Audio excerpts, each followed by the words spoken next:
اقرأ باسم ربك الذي خلق أعوذ بالله من الشيطان الرجيم بسم الله الرحمن الرحيم رب اشرح لي صدري ويسر لي أمري واحلل عقدة من লিসানি ইয়াফকাহু কওলি।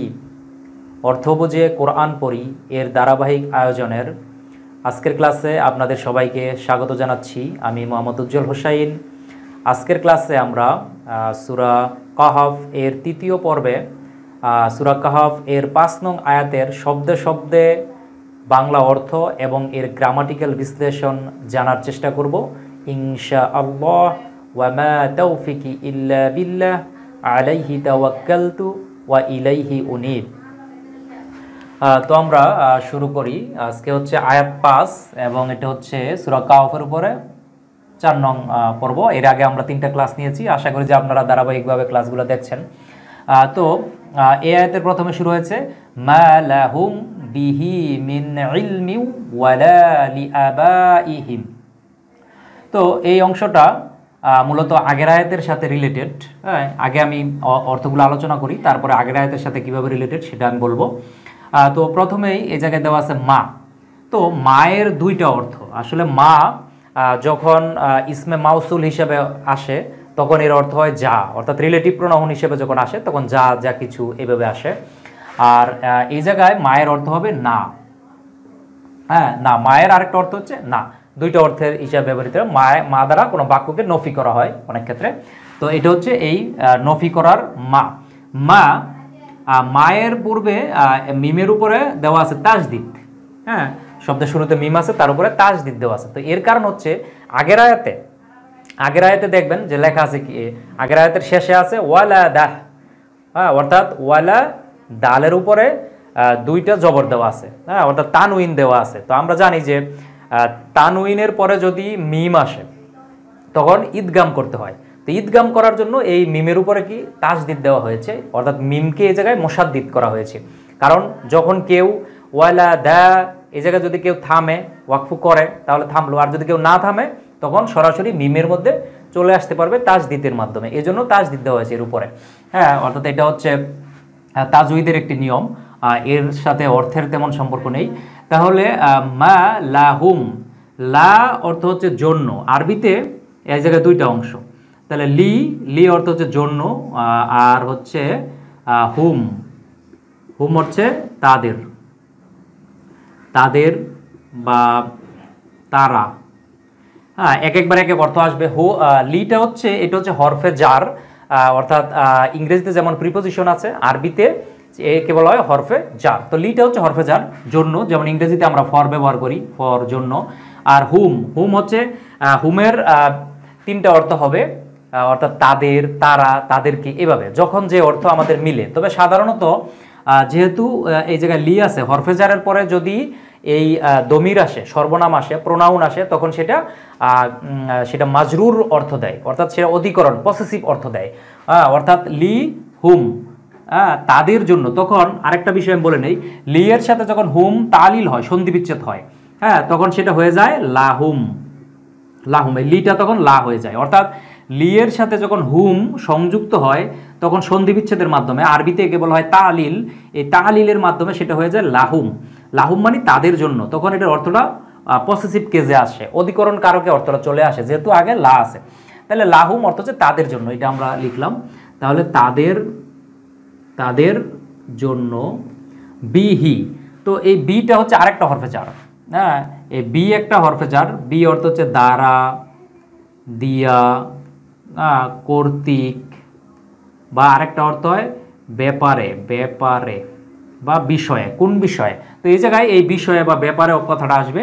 তো বিয়ের সাথে এই জায়গায় কি যুক্ত হয়েছে, বিয়ের সাথে যুক্ত হয়েছে হু অর্থ হচ্ছে সে, ইহা বা তার। হ্যাঁ, একবার এক অর্থ আসবে। অর্থাৎ এই হুটা হচ্ছে ইংরেজিতে যেমন হি আছে, হি হচ্ছে একটা সর্বনাম। তো আরবিতে হুটা হচ্ছে এরকম একটা সর্বনাম, থার্ড পারসন সিঙ্গুলার পুরুষবাচক। এটা হচ্ছে হু একটা সর্বনাম। তো হুটা যখন হুটার বিভিন্ন অর্থ হয়, যেমন হি হিটা তো স্পেসিফিক, কিন্তু আরবিতে এই হুটা হুটা কখনো এটা সাবজেক্টিভ কেজে থাকতে পারে, অবজেক্টিভ কেজে থাকতে পারে, কখনো পসেসিভ কেজে থাকতে পারে। তো সাধারণত যেহেতু হরফে জারের পরে যদি আসে তখন সেটা পসেসিভ কেস থাকে, তখন এর অর্থটা আসবে তার, অর্থাৎ হিজ, এই অর্থ আসবে। হ্যাঁ, আর বি অর্থ হচ্ছে বিষয়ে বা ব্যাপারে বা দ্বারা দিয়া, তো এই জায়গায় ব্যাপারে আসবে। হ্যাঁ, তো আরেকটা তালিল আমি বলি, সেটা হচ্ছে বি যখন হু এর সাথে সংযুক্ত হয় তখন কি হবে, বি হি হয়ে যাবে, হি এর নিচে একটা খাড়া জের চলে আসবে। হ্যাঁ, বি হু এর সাথে যখন সংযুক্ত হয় তখন বি হি হয়ে যায়, এটা একটা সূত্র। এই জন্য এই জায়গায় বি হি লেখা হয়েছে, মূল শব্দটা ছিল বি হু। হ্যাঁ, তো বি এর সাথে হু মিলে না, এই জন্য একে তালিল করে বি হি করা হচ্ছে। দুইটাই জের, ইয়ার রিলেটেড দুইটা রাখা হয়েছে যাতে করে উচ্চারণ করতে সহজ হয়। তাহলে এটা কি পেলাম আমরা, বি হি অর্থাৎ বিষয়ে, ব্যাপারে, সে বিষয়ে বা তার ব্যাপারে। হ্যাঁ, তার ব্যাপারে বা সে বিষয়ে, সে বিষয়ে বা সে ব্যাপারে, এই কথাটা আমরা নিলাম যেটা মিলে। মিন, মিন আরেকটা হরফে জার। মিন অর্থ হচ্ছে, এটা ইংরেজি আরবি প্রিপোজিশন। মিন অর্থ হচ্ছে হতে, তারপরে অন্তর্ভুক্ত। হ্যাঁ, কখনো মিন দ্বারা অন্তর্ভুক্ত বোঝায়, যেমন মিনা জলিমিন, জলিমদের অন্তর্ভুক্ত। হ্যাঁ, মিনা সলিহীন, সলিহীনদের অন্তর্ভুক্ত। তো এইভাবে মিন দ্বারা হতে এবং অন্তর্ভুক্ত দুইটাই বোঝায়, এটা হচ্ছে হরফে জার। তো এই মিন এই জায়গায় আরেকটু পরে আমরা এটার অর্থটা করব যে এটার সাথে যেটা মিলে আমাদের। তাহলে মিন ইলমি, ইলমি শব্দটা যদি আমরা একটু বিশ্লেষণ করি, আরবিতে 3 বর্ণ বিশিষ্ট একটি মূল ভার্ব হচ্ছে আলিমা। আলিমা অর্থ হচ্ছে জানা, কোনো বিষয়ে জানা বা জ্ঞান অর্জন করা, চিনা। হ্যাঁ, আলিমা জানা। তো আলিমা এটা 3 বর্ণ বিশিষ্ট মূল ভার্ব। তো এর যদি আমরা একটা ইসেম তৈরি করি তখন সেটা হচ্ছে ইলম, ইলমুন। ইলমুন মানে জ্ঞান, ইলমুন অর্থ হচ্ছে জ্ঞান। তাহলে আলিমা মানে জানা, যেমন ইংরেজির সাথে এটা মিল আছে। ইংরেজিতে যেমন নো, নো মানে জানা, আর নো থেকে নলেজ অর্থাৎ জ্ঞান। আর আরবিতে হচ্ছে ইলমা, আলিমা অর্থ হচ্ছে জানা, আর ইলমুন অর্থ হচ্ছে জ্ঞান। হ্যাঁ, তো এটা হচ্ছে ইসেম, এটা হচ্ছে ভার্ব, এটা হচ্ছে তার নাউন বা ইসেম তৈরি হলো। তো এই জায়গায় ইলমুন, ইলমুন শব্দটা হয়েছে, কিন্তু আমরা দেখতে পাচ্ছি এই জায়গায় ইলমুন শব্দটার ব্যবহার না করে ইলমিন হয়েছে। ইলমি কেন হইলো, তার কারণ হচ্ছে এই যে এর পূর্বে মিন আছে, তো মিন হচ্ছে হরফে জার বা আরবি প্রিপোজিশন। তো আরবি প্রিপোজিশন থাকার কারণে আমরা জানি যে হরফে জারের পরে যদি কোনো ইসেম আসে তাহলে সেই ইসেমের শেষে কাসরা দিতে হয় বা জের দিতে হয়। তো এই জায়গায় যেহেতু মিন হচ্ছে একটা হরফে জার, তো হরফে জার থাকার কারণে এই ইলমুন শব্দটা তখন হয়ে যাবে এই পেশের পরিবর্তে তখন দুইটা পেশ উঠে গিয়ে তখন কি হবে, দুইটা জের দ্বারা এটা রিপ্লেস হবে। তো এই জায়গায় জ্ঞান আমরা লিখলাম, জ্ঞানের, জ্ঞানের বা জ্ঞান যেটা অর্থ মিলে। তাহলে মিন ইলমি, জ্ঞানের। আর এই জায়গায় তখন মিনের অর্থ আসবে কোনো, বা অর্থ যাবে মিলে, অর্থাৎ কথাটা আসবে মা লাহুম বিহি মিন ইলমি, তাদের কোনো জ্ঞান নাই সে বিষয়ে, অর্থাৎ সে বিষয়ে তাদের কোনো জ্ঞান নাই, অর্থাৎ জ্ঞানের অন্তর্ভুক্ত তারা নয়। হ্যাঁ, এইভাবে কথাটা আসবে, অর্থাৎ সে বিষয়ে তাদের কোনো জ্ঞান নাই। আমি যদি সহজ ভাষায় বলি যে মা লাহুম তাদের নাই, বিহি সে ব্যাপারে, মিন ইলমি কোনো জ্ঞান। হ্যাঁ, অর্থাৎ জ্ঞানের অন্তর্ভুক্ত না তাদের মধ্যে। হ্যাঁ, তাদের মধ্যে কোনো জ্ঞান নেই। এখন কোন বিষয়ে এই কথাটা বলা হচ্ছে? হ্যাঁ, যে বাক্যের শুরুতেই আমরা পাইলাম কি, মা লাহুম বিহি মিন ইলমি, সে বিষয়ে তাদের কোনো জ্ঞান নেই। কোন বিষয়? বিষয়টা হচ্ছে আগের আয়াতে যে কথাটা আল্লাহ রাব্বুল আলামিন বলেছেন যে তাদেরকে সতর্ক করবে যারা বলে, হ্যাঁ, যারা বলে যে আল্লাহ সন্তান গ্রহণ করেছেন। এই যে আগের যেই 4 নং আয়াতটা আমরা আগের ক্লাসে আলোচনা করেছি, যে এটাতে বলা ছিল যে তাদেরকে যাতে করে সতর্ক করে যারা এই কথা বলে যে আল্লাহ সন্তান গ্রহণ করেছেন। হ্যাঁ, তো সে বিষয়ে এখানে বলা হচ্ছে যে তারা যে এই কথাটা বলে আল্লাহর সম্পর্কে, এই বিষয়ে তাদের কোনো জ্ঞান নেই। মা লাহুম বিহি মিন ইলমি, তাদের কোনো জ্ঞান নাই এ বিষয়ে। ওয়ালা, ওয়া অর্থ হচ্ছে এবং, এটা আমি আগের আয়াতেও বলেছি, ওয়াটা একে বলা হয় হরফে জার। এই জায়গায় ওয়াটা হচ্ছে হরফে আতফু হিসেবে ব্যবহৃত হবে। হ্যাঁ, ওয়াটা হরফে জার হিসেবে ব্যবহৃত হয়, যেহেতু আরবিতে 17টা হরফে জার আছে, তার মধ্যে ওয়াও একটি হরফে জার। এটা ওয়াতুল কসম হিসেবে তখন ব্যবহৃত হয়। যাই হোক, এখানে এটা ওয়া হচ্ছে হরফে আতফু হিসেবে ব্যবহার করা হয়েছে। এটা সংযোজক অব্যয়, যেটা আমরা বাংলায় বলি, ইংরেজিতে বলা হয় কোঅর্ডিনেটিং কনজাংশন, অর্থাৎ এবং। এটার বাংলা অর্থ হচ্ছে এবং। এবং কি? এবং ওয়া এর উপরে দেখেন এই জায়গায় তাসদিদ দেওয়া হয়েছে, একে মুসাদ্দিদ করা হয়েছে। কি কারণ? তার কারণ হচ্ছে এই যে ইলমিন, এই জায়গায় মিমের নিচে দুইটা কাসরা দেওয়া আছে, দুইটা জের দেওয়া আছে, অর্থাৎ তানউইন আছে। তো আমরা জানি যে তানউইনের পরে যদি ওয়া আসে তাহলে সেখানে কি হয়, তাজউইদের নিয়ম অনুযায়ী সেখানে ঈদগাম করতে হয়। তো ঈদগাম করার জন্য ওই ওয়ায়ের উপরে তাসদিদ দিয়ে একে মিলানো হয়েছে, যে ইলমিউ ওয়ালা এভাবে উচ্চারণ করার জন্য। তো ইলমিউ ওয়ালা, এই জায়গায় লা, লা আমরা জানি যে আরবিতে দুইটা লা আছে, একটা এই লা অর্থ হচ্ছে জন্য, আরেকটা আছে লামের সাথে এক আলিফ টান এইভাবে দেওয়া থাকে, এই লা অর্থ হচ্ছে না, অর্থাৎ লা অর্থ জন্য আর লা অর্থ হচ্ছে না। এই লাটাকে অনেক সময় এইভাবে বলে, এইভাবে লিখে, অর্থাৎ লাম আলিফ যেটা আমরা বলি। হ্যাঁ, তাহলে এই লা অর্থ জন্য আর এই লা অর্থ হচ্ছে না। যেমন লা ইলাহা, কোনো ইলাহা নাই, কিন্তু কেউ যদি বলে লা ইলাহা, তার মানে কি ইলাহের জন্য, তখন শিরক হয়ে যাবে। এজন্য এই লা এর বিষয়টা একটু ক্লিয়ার দেখতে হবে যে আসলে এটা কোন লা, এটা কি লা না লা, লা রাইবা, কোনো সন্দেহ নাই। হ্যাঁ, এখানে টান দিতে হবে, এক আলিফ টেনে পড়তে হবে। তো যাই হোক, তো এই জায়গায় আমরা দেখতে পাচ্ছি যে লামের সাথে এক আলিফ টান যোগ করা আছে, অর্থাৎ এইটা আছে লা, এই লা অর্থ হচ্ছে না। তো আমরা এটা লিখলাম না, এবং না লি, এই জায়গায় লাম আলিফ একসাথে লেখা আছে, লামের নিচে আছে জের আর আলিফের উপরে আছে জবর। হ্যাঁ, এই দুইটা হামজাতুল ওয়াসল দিয়ে বানানো হচ্ছে হামজা। তাহলে লি আবা ইহিম, এই অংশটা আমরা বিশ্লেষণ করব।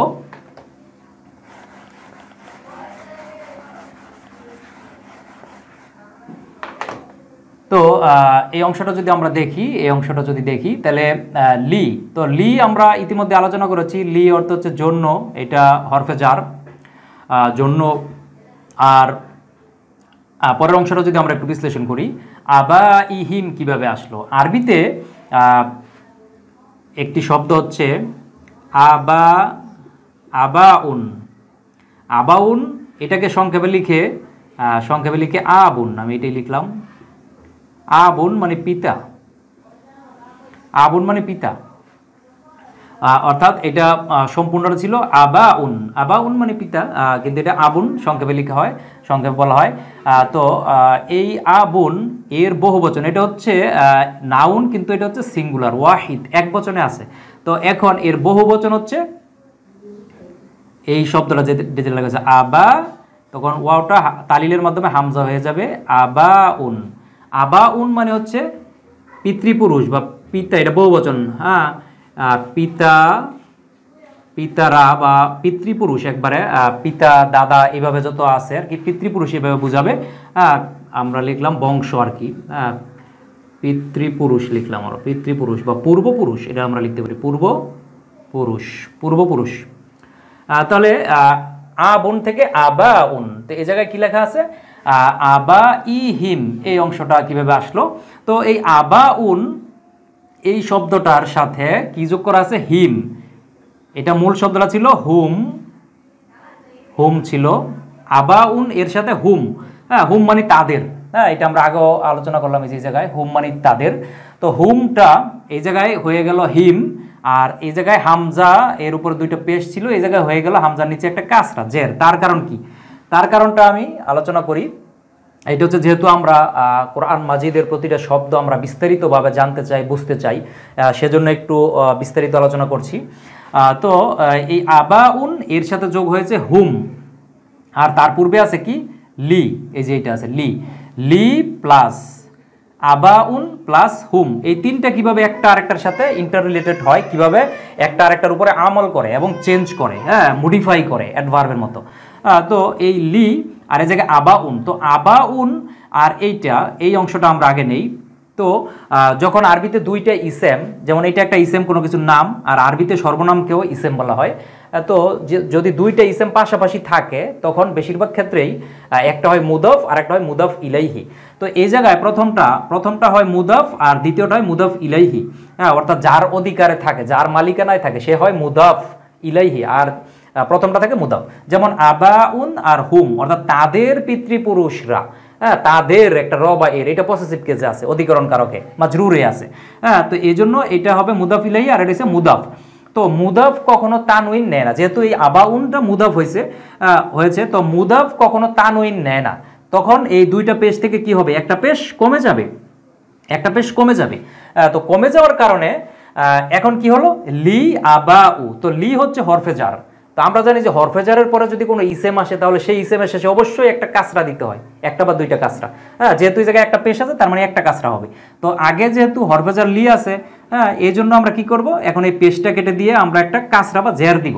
এখন দেখেন আবার কি চেঞ্জ হলো, লি আবা ই।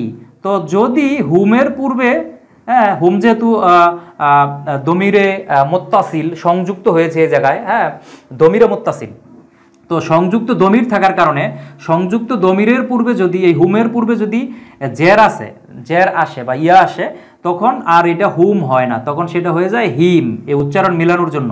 ঠিক আছে, তো একটার সাথে আরেকটা কিন্তু ইন্টার রিলেটেড, তখন কি হবে, লি আবা ই হিম, এই যে শব্দটা এইটাই তৈরি হয়েছে, কারণ একটার সাথে আরেকটা ইন্টার রিলেটেড থাকার কারণে এর হরকতগুলো চেঞ্জ হয়েছে। এটা আমরা বিস্তারিত জানলাম যে লি আবা ই হিম অর্থাৎ তাদের পিতৃপুরুষরা, এটা আমরা লিখলাম তাদের পূর্বপুরুষরা বা পিতৃপুরুষরা, হ্যাঁ, পূর্বপুরুষরা। তাহলে অর্থটা কি দাঁড়াচ্ছে, মা লাহুম বিহি মিন ইলমি, তাদের এ বিষয়ে কোনো জ্ঞান নেই, ওয়ালা লি আবাইহিম, এবং তাদের পিতৃপুরুষদেরও। অর্থাৎ যারা আগের আয়াতে যে কথাটা বলা ছিল যে যারা বলে যে আল্লাহ সন্তান গ্রহণ করেছেন, তাদের এ বিষয়ে কোনো জ্ঞান নেই এবং তাদের পিতৃপুরুষদেরও, তাদের পূর্বপুরুষদেরও কোনো জ্ঞান নেই এ বিষয়ে। তারপরের অংশে আমরা যাই, কাবুরাত কালিমাতান। কাবুরাত শব্দটা আমরা একটু বিশ্লেষণ করব। আরবিতে 3 বর্ণ বিশিষ্ট একটি ভার্ব হচ্ছে কাবুরা। কাবুরা মানে বড় হলো। হ্যাঁ, আমরা এর সুপারলেটিভ ডিগ্রি যখন ব্যবহার করি তখন আমরা বলি কাবীর। হ্যাঁ, কাবীর, কাবীর বড়, আর আকবার, এই কাবীর থেকেই কিন্তু আকবার। তারপরে এর যদি আমরা স্ত্রীবাচক অর্থাৎ মুয়ান্নাস এর সিগা থেকে নেই এর সুপারলেটিভ ডিগ্রি বা কম্পারেটিভ ডিগ্রি, তখন আমরা বলি কোবরা। কোবরাও বড়, এটা মহিলা স্ত্রীবাচক শব্দ, আর আকবার এটাও বড়, সর্বশ্রেষ্ঠ। এই কাবুরা থেকেই এটা তৈরি হয়েছে, বা কাবীর। তো যদি আমরা দেখলাম কি, তাহলে কাবুরা মানে বড় হলো, এটা ভার্ব, 3 বর্ণ বিশিষ্ট মূল ভার্ব। তো এই জায়গায় ব্যবহার করা হয়েছে কি, কাবুরাত, তায়ের উপরে সাকিন অর্থাৎ তা সাকিন ব্যবহার করা হয়েছে। তাহলে আমরা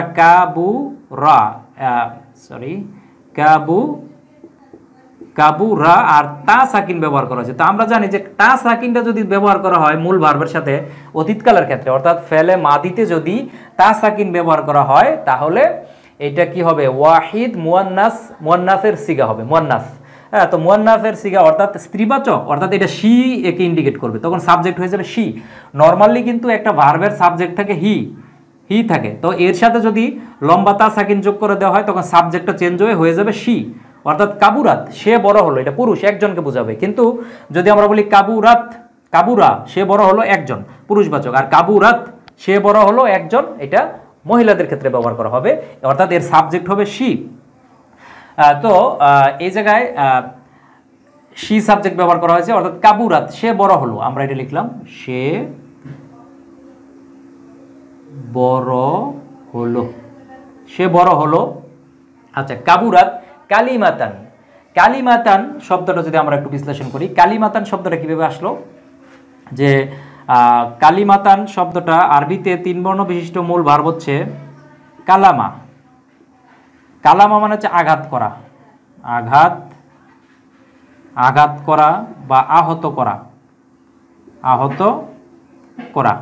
কালামা আঘাত করা বা আহত করা। তো এটা হচ্ছে 3 বর্ণ বিশিষ্ট মূল ভার্ব। এটা থেকেই কাল্লামা, আমরা এটা জানি যে এটা তাফইল বাব থেকে যদি নেই, কাল্লামা মানে কথা বলা। আর এই জায়গায় কালামা যেহেতু আঘাত করা এবং আহত করা, এই আঘাত করার মাধ্যমে যে শব্দ তৈরি করা হয়, অর্থাৎ কণ্ঠনালী ষড়যন্ত্রের মাধ্যমে যে শব্দ তৈরি করে আঘাত করার মাধ্যমে, সেটাকে বলা হয় কথা, বা এটাকে বলা হয় কি এই জায়গায় ব্যবহার হচ্ছে কালিমাতুন মানে হচ্ছে কথা বা শব্দ, হ্যাঁ, যেটা আমরা বলি কালিমা মানে কথা বা শব্দ, বাক্য। হ্যাঁ, একই অর্থ করে। কালাম যেটা সরাসরি বাক্য বলা হয়, তো এই জায়গায় কালিমা মানে কথা বা শব্দ, এটা আমরা বলতে পারি। কালিমা অর্থ হচ্ছে কথা বা শব্দ। তাহলে কালিমাতুন ছিল এই জায়গায়, কিন্তু এই জায়গায় ব্যবহার হয়েছে কালিমাতান। তো কালিমাতান কেন ব্যবহার করা হয়েছে, কারণ এই জায়গায় এটাকে মাফউল হিসাবে ব্যবহার করা হয়েছে, যে কি বড় হয়েছে। হ্যাঁ, কালিমাতুন কথা বড় হয়েছে। হ্যাঁ, অর্থাৎ কত বড় বড় একটা কথা হয়েছে, হ্যাঁ কথা কত বড় কথা হয়েছে এই কথাটা বোঝানোর জন্য এটা আসছে। আচ্ছা আমি আগে শব্দগুলোর অর্থ লিখি, তারপর আমরা অর্থ করব সম্পূর্ণ বাক্যের। কালিমাত, সে বড় হলো, স্ত্রীবাচকের ক্ষেত্রে এটা আসলো। আর কালিমাতার মানে হচ্ছে কথা, কথা বা বাক্য, বড় হলো। তাখরুজু, তাখরুজু শব্দটা আমরা একটু বিশ্লেষণ করি।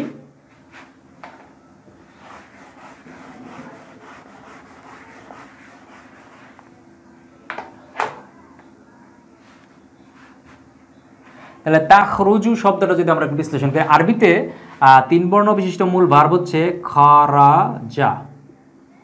খারাজা, খারাজা অর্থ হচ্ছে বের, বের হলো বা উৎপন্ন হলো,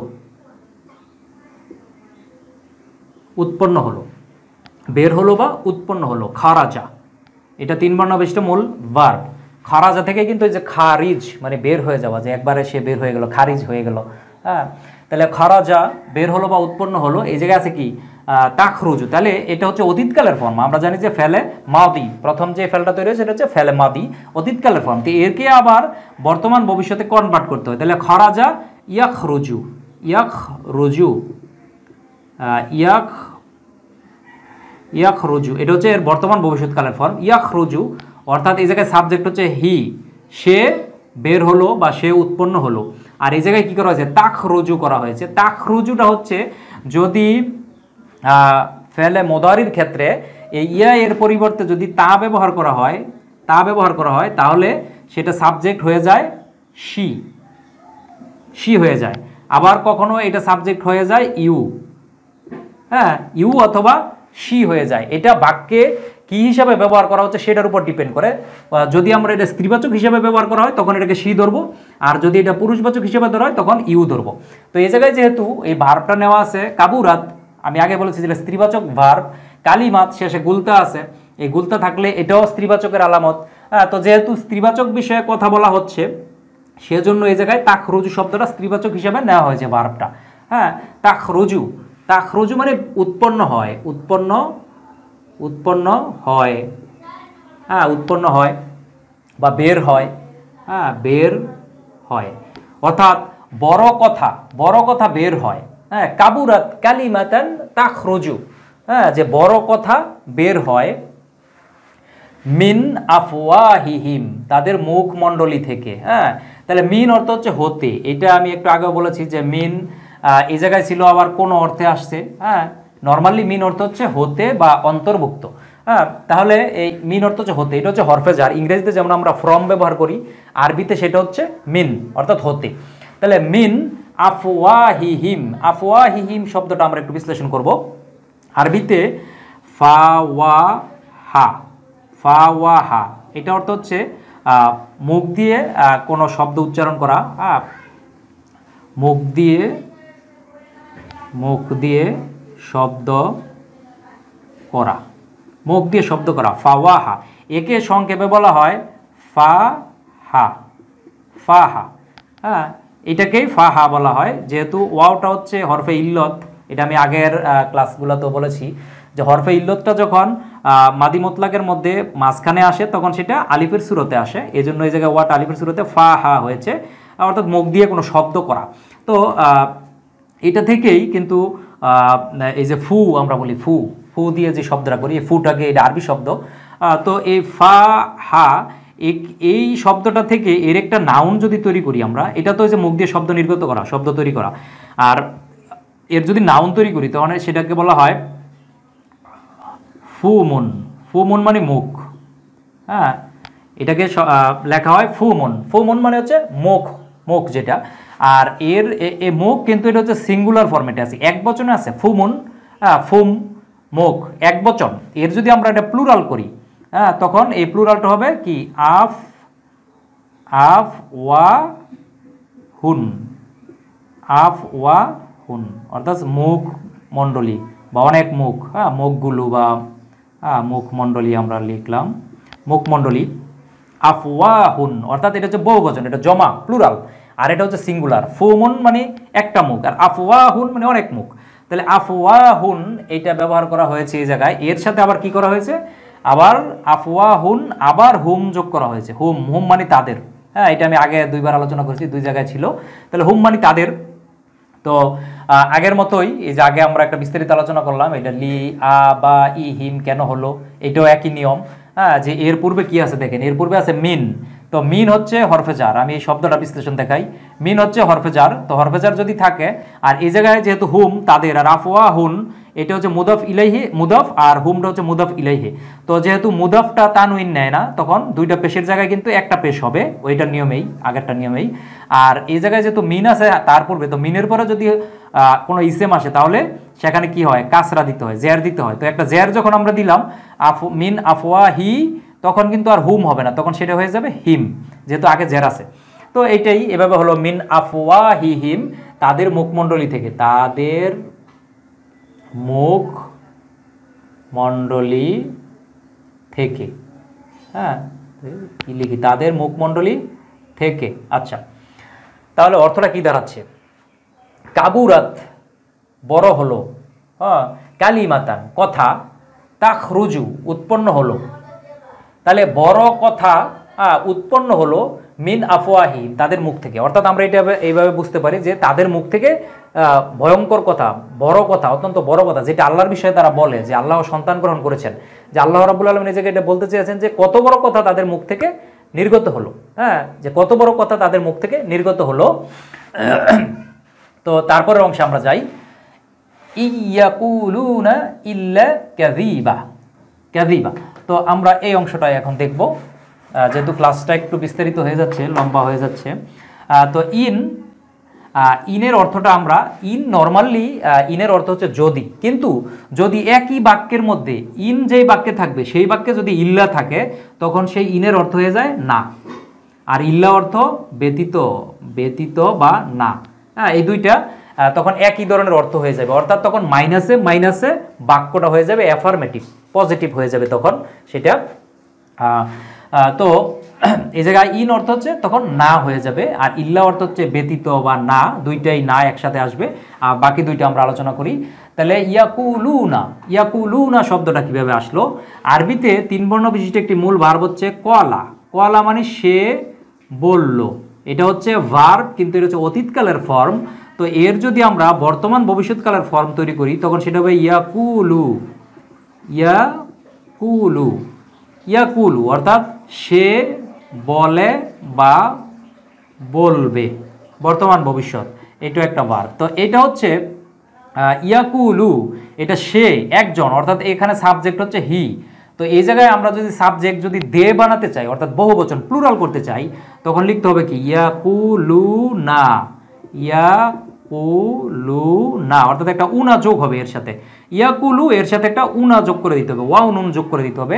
আমরা ইংরেজিতে যেমন আমরা কি করি, কোনো নাউনকে যখন আমরা প্লুরাল করি, তো নর্মালি আমরা কি করি, সাধারণত এস বাই এস যোগ করে দিলে সেটা প্লুরাল হয়ে যায়। তো আরবিতে এই যে ভার্বটা, এটাতে সাবজেক্ট হি আছে, এই ধরনের যত ভার্ব থাকবে, এই ইয়াকুলু, হ্যাঁ, বা ইয়ানসুরু, হ্যাঁ, এইভাবে যত ভার্ব থাকে আর কি, সেই ভার্বের সাথে একটা ওয়াও নুন যোগ করে দিলে সেটা প্লুরাল হয়ে যাবে, অর্থাৎ সাবজেক্ট হি থেকে সাবজেক্ট দে হয়ে যাবে। তো অর্থাৎ হুয়া থেকে হুম হয়ে যাবে সাবজেক্ট। তাহলে ইয়াকুলুনা এই শব্দটি এই জায়গায় ব্যবহার করেছে, ইয়াকুলুনা অর্থাৎ তারা বলে বা বলবে। হ্যাঁ, তারা বলে, তারা বলে বা বলবে। তো এখন এই ইয়া এর উপরে তাসদিদ দেওয়া হয়েছে, অর্থাৎ ইয়াকে এই জায়গায় কি করা হয়েছে, মোসাদ্দিদ করা হয়েছে। তার কারণ কি, তার কারণ হচ্ছে এই যে ইন, নুন সাকিন এই জায়গায় আছে, নুনের উপরে একটা সুকুন দেওয়া আছে, অর্থাৎ নুন সাকিন। তো নুন সাকিন এরপরে যদি ইয়া আসে, তখন কি করতে হয়, তখন ঈদগাম করতে হয়। এই জন্য একসাথে করার জন্য ইয়া এর উপরে তাসদিদ দেওয়া হয়েছে, অর্থাৎ ইয়াকুলুনা। হ্যাঁ, ইয়াকুলুনা একসাথে উচ্চারণ করার জন্য এটা করা হয়েছে, তাজউইদের একটি নিয়ম তাজবিদ যেটা। তো তাহলে কি দাঁড়াচ্ছে, ইন, আর এই জায়গায় আছে ইয়াকুলুনা, তারা বলে, হ্যাঁ, ইল্লা ব্যতীত, কাযিবা, কাযিবা শব্দটা বিশ্লেষণ করি তখন পুরো বাক্যের অর্থটা চলে আসবে। কাযিবা আরবিতে তিন বর্ণ বিশিষ্ট মূল ভার্ব যদি আমরা নেই, কাযাবা, কাযাবা মানে মিথ্যে বলা, মিথ্যে বলল, সে মিথ্যে বলল, তিন বর্ণ বিশিষ্ট মূল ভার্ব। আর কাযিবুন, কাযিবুন, কাযিবুন মানে হচ্ছে মিথ্যা কথা, মিথ্যা কথা, অর্থাৎ এটা হচ্ছে এর নাউন। হ্যাঁ, কাযাবা মানে মিথ্যা বললো, এটা হচ্ছে ভার্ব। আর কাযিবুন মানে হচ্ছে মিথ্যা কথা, হ্যাঁ, মিথ্যা কোনো জিনিস। তো এই কাযিবুন শব্দটা এই জায়গায় ব্যবহার করা হয়েছে, কিন্তু এই জায়গায় একটু চেঞ্জ আমরা দেখতে পাচ্ছি, সেটা হচ্ছে কাযিবান, এটা ব্যবহার করা হয়েছে। কাযিবান কেন ব্যবহার করা হলো? কাযিবুন থেকে কাযিবান হলো। তার কারণ হচ্ছে আমরা জানি যে কোনো ইসেমের শেষে যদি পেশ থাকে তাহলে সেটা সাবজেক্ট, আবার কোনো ইসেমের শেষে যদি জবর থাকে তাহলে সেটা অবজেক্ট হিসেবে ব্যবহৃত হবে। তো এই জায়গায় এটা অবজেক্ট হিসেবে ব্যবহার করা হয়েছে, অর্থাৎ একে মাফউল হিসেবে ব্যবহার করা হয়েছে। ইয়াকুলুনা, হ্যাঁ, ইল্লা কাযিবা, যে তারা যা বলে, মিথ্যে কথা বলে, হ্যাঁ, এটাকে মাফউল হিসেবে ব্যবহার করা হয়েছে। তো এই জন্য যেহেতু মাফউল হিসেবে ব্যবহার করতে গেলে একে কি করতে হবে? যেহেতু দুইটা পেশ ছিল, তার মানে দুইটা জবর দিতে হবে। তো আরবি গ্রামারের আরেকটা নিয়ম হচ্ছে, যখন কোনো ইসেমের শেষে দুইটা জবর হবে তখন কি করতে হবে? এক আলিফ টেনে পড়তে হবে। এই জন্য কিন্তু এক আলিফ টানের একটা চিহ্ন দেওয়া আছে, যে এক আলিফ টানের চিহ্ন দেওয়া আছে। তাহলে কাযী বা, যখন এই জায়গায় ওয়াকফু করবো আমরা, তখন এই জায়গায় কাযী বা, আর নতুবা কাযী বান, এটা। তো এখন কি অর্থ দাঁড়াচ্ছে? মিথ্যা। তাহলে ইয়াকুলুনা ইল্লা কাযিবা, তাহলে অর্থটা দাঁড়াচ্ছে এই জায়গায় একটা না, এই জায়গায় একটা না, অর্থাৎ তখন বাক্যটা হয়ে যাবে পজিটিভ, অর্থাৎ তারা মিথ্যা কথাই বলে। আর অথবা যদি আমরা এই না ধরে অর্থ করি যে ইয়াকুলুনা, তারা বলে না, ইল্লা কাযিবা, অর্থাৎ মিথ্যা ছাড়া তারা কোনো কথা বলে না, মিথ্যা ছাড়া তারা কোনো কথা বলে না, অর্থাৎ তারা যা বলে সবই মিথ্যা। হ্যাঁ, এইভাবে কথাটা আসবে, অর্থাৎ তারা মিথ্যা কথাই বলে। হ্যাঁ, এটা আমরা অ্যাফার্মেটিভে যদি কনভার্ট করি যে তারা মিথ্যা কথাই বলে, এটা আসবে অর্থটা। অর্থাৎ তারা আল্লাহর সম্পর্কে যে কথাগুলো বলে, যে আল্লাহ সন্তান গ্রহণ করেছেন, এটা মিথ্যা কথা ছাড়া আর কিছুই না, এই কথাটা বলা হয়েছে যে মিথ্যা কথা ছাড়া আর কিছুই না। দুইটা না ব্যবহার করা হয়েছে এই জায়গায়, অর্থাৎ এটা পজিটিভ করা হয়েছে তখন। তো যাই হোক, আমরা অর্থটা কি দাঁড়াচ্ছে? মা লাহুম বিহি মিন ইলমি, যে এ বিষয়ে তাদের কোনো জ্ঞান নেই। হ্যাঁ, ওয়ালা লিআবাইহিম, তাদের পূর্বপুরুষদেরও কোনো জ্ঞান ছিল না, জ্ঞান নেই। কাবুরাত কালিমাতান তাখরুজু, তাহলে তাদের মুখ থেকে বড় কথা নির্গত হয়। হ্যাঁ, বড় হয়েছে তাদের এই কথা, যেটা উৎপন্ন হয়েছে মিন আফওয়াহিম, তাদের মুখ থেকে, অর্থাৎ কত বড় কথা তারা নির্গত করলো, উৎপন্ন করলো তাদের মুখ থেকে। হ্যাঁ, ইয়াকুলুনা ইল্লা কাযিবা, যে এই তারা মিথ্যা ছাড়া আর কোনো কথা বলে না, অর্থাৎ তারা যা বলে মিথ্যাই বলে। তো আশা করি যে আজকের এই ক্লাসের মাধ্যমে আপনারা আজকের এই 5 নং আয়াতটা শব্দের গ্রামাটিক্যাল বিশ্লেষণ বুঝতে পেরেছেন।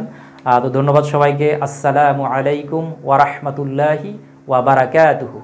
ইকরা বিসমি রাব্বিকাল্লাযী খালাক।